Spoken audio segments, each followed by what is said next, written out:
El Salmo habla de serenidad, de tranquilidad, de descanso, de pastos verdes, de aguas tranquilas.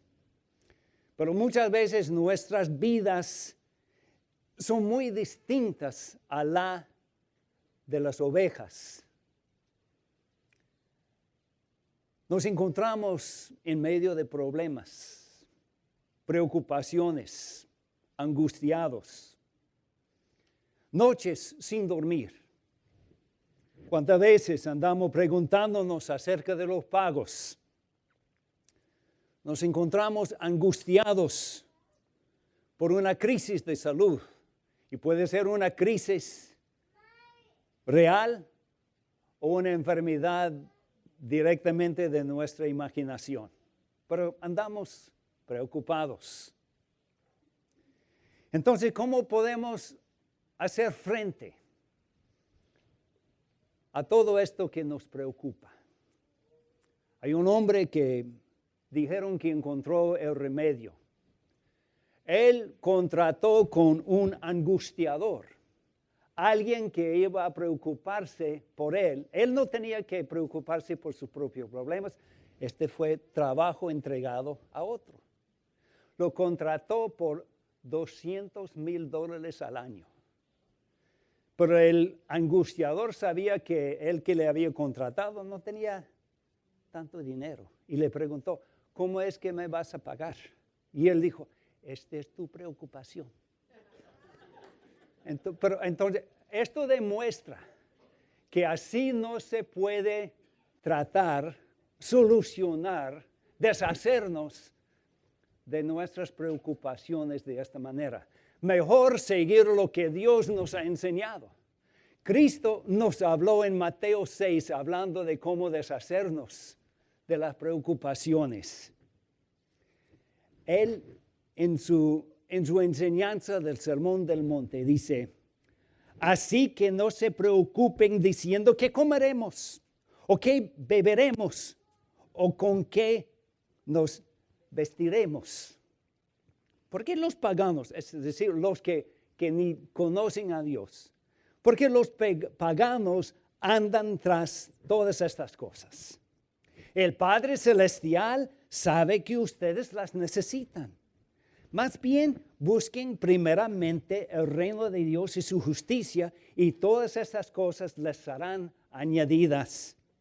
Por lo tanto, no se angustien por el mañana, el cual tendrá sus propios afanes. Cada día tiene ya sus problemas. 5 veces en 10 versículos 25 al 35 del capítulo 6, 5 veces Cristo nos dice que no debemos preocuparnos. Y la palabra preocuparse en griego es merimnao, que es una palabra griega compuesta de 2 palabras. Una palabra dividir y la otra palabra mente. El que se preocupa, que anda angustiado, tiene la mente dividida. Está tratando de controlar el pasado, tratando de controlar el presente y tratando de controlar el futuro. Y esta es una carga muy pesada. Uno no se puede lograr cargar con todas estas cosas, y peor con la mente dividida. ¿Cómo solucionamos? Cristo nos tiene la contestación. Primero, Él dice que no podemos controlar el pasado. Son 2 maneras en que nosotros tratamos de controlar el pasado. Una manera es que tratamos de controlar las consecuencias de lo que hemos hecho mal. Por ejemplo, un esposo que había sido infiel a su esposa, ella se da cuenta y los dos deciden que van a remediar el problema, que van a tratar de salvar el matrimonio, pero por la desconfianza, y ella tiene toda razón, por la desconfianza, ella le pregunta muchas veces, ¿a dónde vas? ¿A qué hora vas a regresar? Y él piensa que está en una jaulita. Estas son las consecuencias de lo que él ha hecho. y no debe quejarse y tratar de deshacerse de las consecuencias porque él ganó las consecuencias por lo que había hecho. No, uno no puede controlar el pasado tratando de escapar de las consecuencias de lo que había hecho. Otros tratan de controlar el pasado por sus lágrimas y sus lamentaciones de la tontería que hicieron, pensando que por tanto llorar, por tanto lamentar, que puede cambiar lo que pasó en el pasado, que puede convencer a todos. Pero así no se puede cambiar el pasado.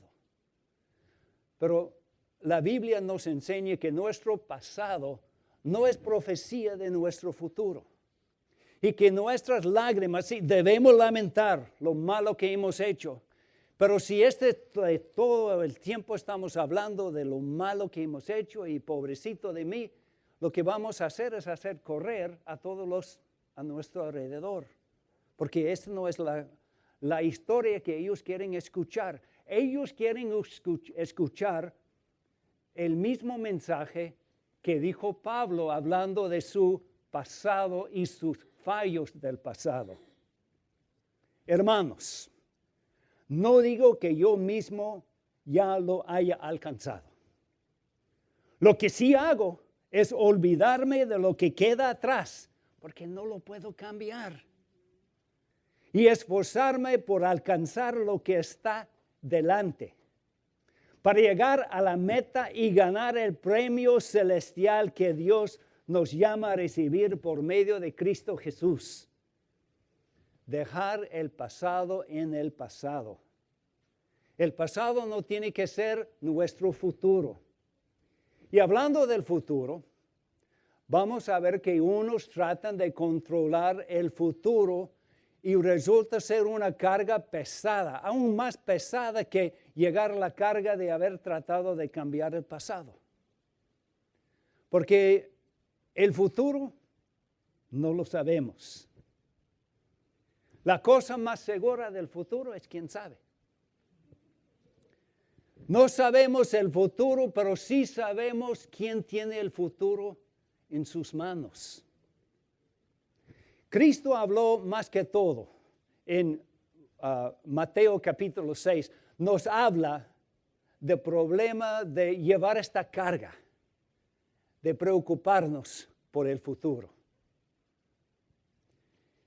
Y Él dice, como nuestro buen pastor, en todo caso, por mucho que uno se preocupe, ¿cómo podrá prolongar su vida ni siquiera una hora? El futuro no podemos controlar. Y si tratamos de hacerlo, estamos echando una carga demasiado pesada. El padre de Max murió de una enfermedad muscular degenerativa. Y por eso él regresó de su trabajo misionero después de 5 años en Brasil. Llegó aquí otra vez a los Estados Unidos para atender a su mamá que quedó solita. Y dijo que una noche se levantó del sueño y en este sueño soñó que que los doctores le habían diagnosticaron con la misma enfermedad que se le llevó la vida de su papá. Y dijo que empezó a preocuparse porque esta enfermedad se puede, ¿cómo se dice? Heredar, ¿verdad? Así le dije. Se puede heredar.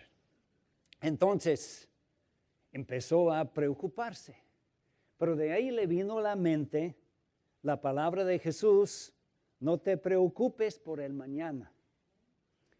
Y dijo que decidió obedecer las palabras de Cristo. Después de todo, ¿por qué dejar este imaginario problema del mañana robe el resto de esta noche? Pudo prevenir la enfermedad por mantenerse despierto. Va a posponer la aflicción solo por pensar en ello. Y Max dijo que hizo lo más espiritual que pudo haber hecho. Se volvió a dormir. Y a mí me pasó algo similar el miércoles pasado. Unos problemitas con unos hermanitos y me quedé despierto, pensando, ¿cómo es que todo el mundo no me quiere? Ay, pobrecito. Y de ahí pensé, mire, tantas veces con estos problemas, que con el tiempo resulta que el problema era mucho más chico de lo que había pensado, que casi solucionó por sí mismo. Y de las veces cuando el problema sí era grandecito, con el tiempo se solucionó y aprendí mucho por haber pasado por la experiencia. Entonces yo decidí hacer lo más espiritual y religioso que pude haber hecho. Me dormí hasta con una sonrisa. Porque el futuro uno no puede cambiar. En el año 1976, un grupo de estudiantes de la Universidad de Abilene llegó a visitarnos a nosotros en Guatemala. Y el encargado del grupo, el joven Max Lucado. Un grupo de 8 estudiantes ayudándonos a reconstruir casas que habían sido destruidas en el terremoto del 4 de febrero, cuando murieron 28,000 personas en Guatemala. Y me gustó mucho, a Carolina y yo nos gustó mucho el tiempo esta semana con estos muchachones. Pero si alguien me hubiera dicho que este joven Max Lucado iba a llegar a ser el escritor cristiano de más venta de libros en toda la historia del mundo, no lo hubiera creído. Y si me hubieran dicho, Patricio, tú y Carolina, en 5 años ya no van a estar en Guatemala. Van a estar ahí en la congregación donde con el tiempo va a llegar Max Lucado. ¿Cómo? Y que tú vas a predicar a la congregación hispana. Pero yo hablo quiché, ¿cómo es? No.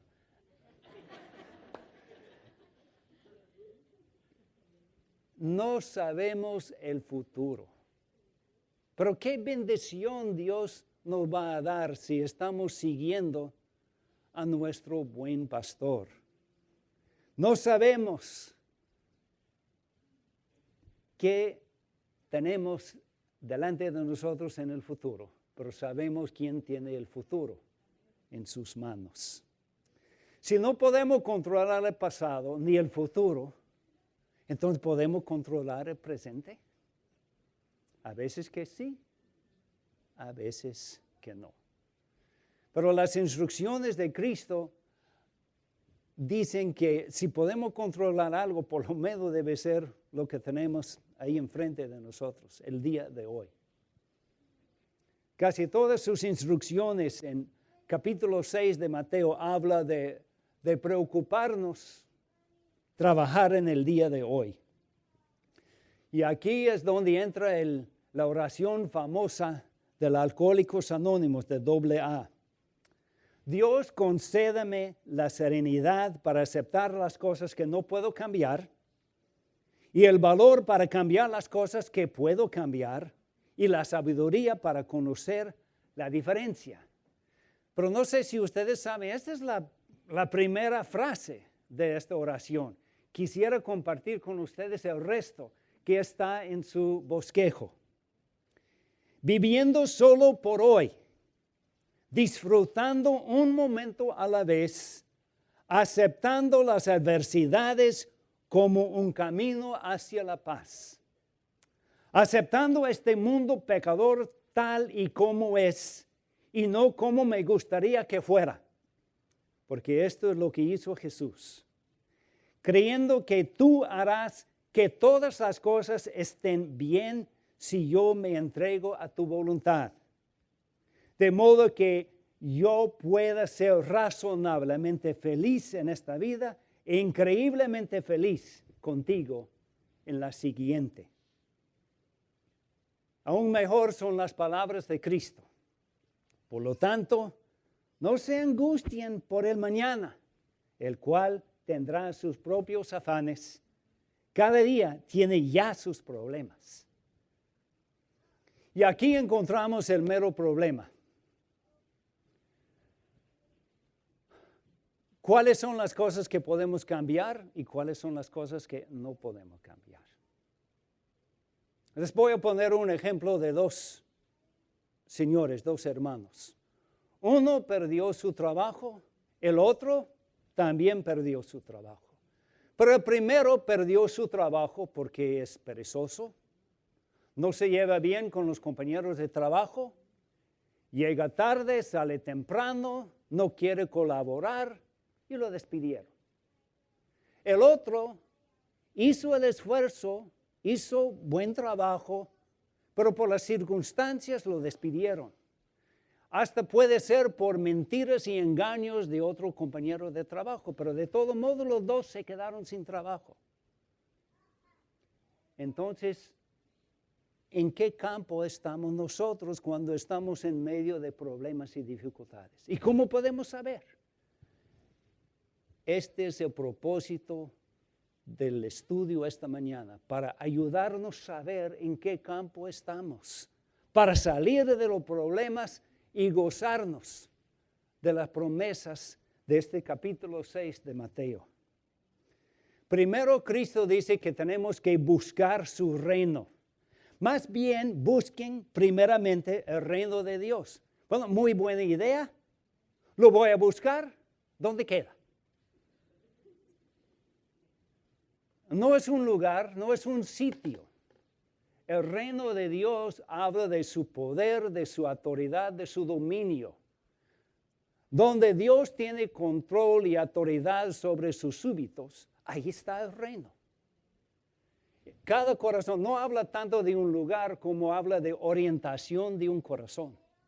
Sujeto, obediente a lo que Dios requiere de nosotros. Él es el Rey de Reyes, Señor de Señores. Él quiere ser el dueño de nuestra vida. Quiere redimir los resultados del pecado en mi vida. Y por esta es su prioridad, ayudarnos a llegar al carácter de nuestro Señor Jesucristo. Ser tan devotos como era Él, tan tranquilo como Él, tan santo como Él. Pero para hacer esto, a veces Él tiene que quitarnos algo. Y interpretamos esto que Dios no nos quiere. No, es que lo que Él nos quitó no es una prioridad para Dios. Su prioridad es tenernos a su manera. Mi comodidad, mi matrimonio, mis hijos, mi trabajo, todo. Segundo lugar. Primero lugar, conformar mi vida a la imagen de Cristo. Esto es lo que quiere decir buscar primeramente el reino de Dios. Y después dice buscar su justicia. Más bien busquen primeramente el reino de Dios y su justicia. ¿Pero qué quiere decir buscar su justicia? Otra versiones nos ayuda a entender esta frase tan importante. La versión viviente dice, busquen el reino de Dios por encima de todo lo demás y lleven una vida justa. La versión Dios habla hoy dice, hacer lo que es justo ante Dios.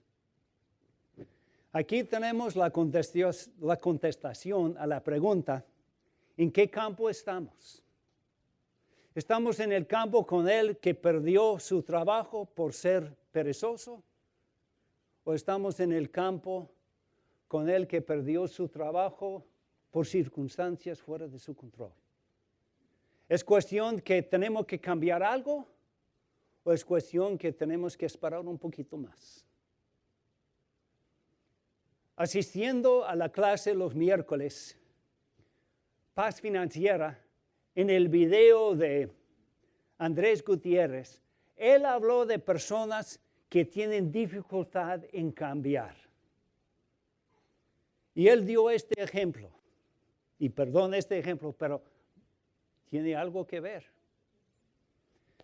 Dice que es como el bebé con el pañal sucio.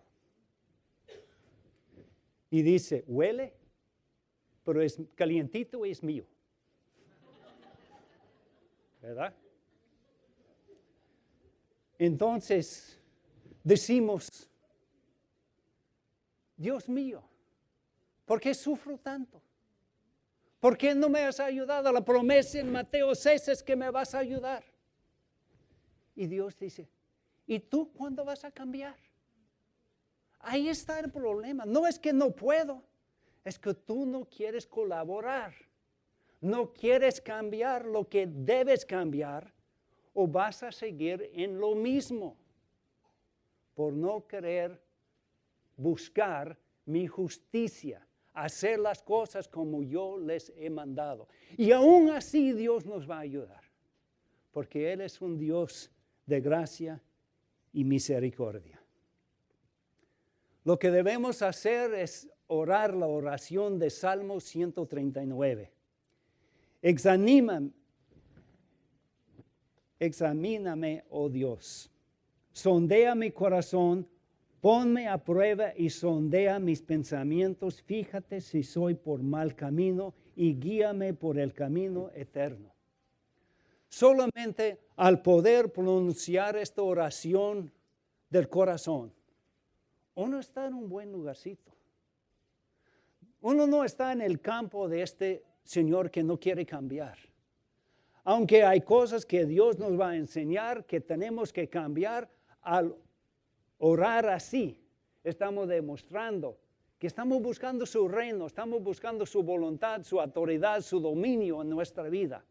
Y Él va a contestar esta oración, porque es una oración de fe. Y Él nos va a enseñar lo que tenemos que cambiar. A veces lo que nos dice es, espérese. Todavía no es tiempo. Y así, con el tiempo, Él nos va a ayudar. Por eso tenemos que ajustar mi reloj al reloj de Dios. Encontré este versículo muy importante en el libro de Habacuc, del Antiguo Testamento, el profeta de Dios, capítulo 2, versículo 3. Dios hablando con él, quejando de todo el sufrimiento por haber perdido la ciudad de Jerusalén por los babilonios. Y Dios le habla diciendo, pues la visión se realizará en tiempo señalado. Marcha hacia su cumplimiento y no dejará de cumplirse. Aunque parezca tarde, espérala, porque sin falta vendrá. La ayuda de Dios es oportuna. Dios nunca está tarde, pero tampoco está temprano. A su tiempo debido nos va a llegar. Tenemos la historia de los israelitas en los 40 años en el desierto. 40 años de desvío por desobediencia. Tenía que dar otra vuelta. Y cuando nos encontramos dando vueltas con el mismo problema, ya es tiempo de preguntarnos, ¿qué debo cambiar? Pero Dios les dio maná todos los días. Y no tenemos que desconfiar en nuestro Dios, que Él sí va a proveer para nuestras necesidades. Entonces, esta es la promesa de Dios. No tenemos que preocuparnos del pasado, porque Él puede perdonar y remediar todo lo que hemos hecho de mal. En el presente, a veces estamos confusos. ¿Qué debo cambiar? Pero Él nos va a enseñar, nos va a instruir. No pienses en la cantidad de cosas que tienes que llevar a cabo, ni las dificultades que haya de superar. Lo que debemos hacer es el pequeño trabajo que está claramente a la mano. Y esta mañana ustedes tienen oportunidad de entregar estas cargas y preocupaciones en las manos de Dios.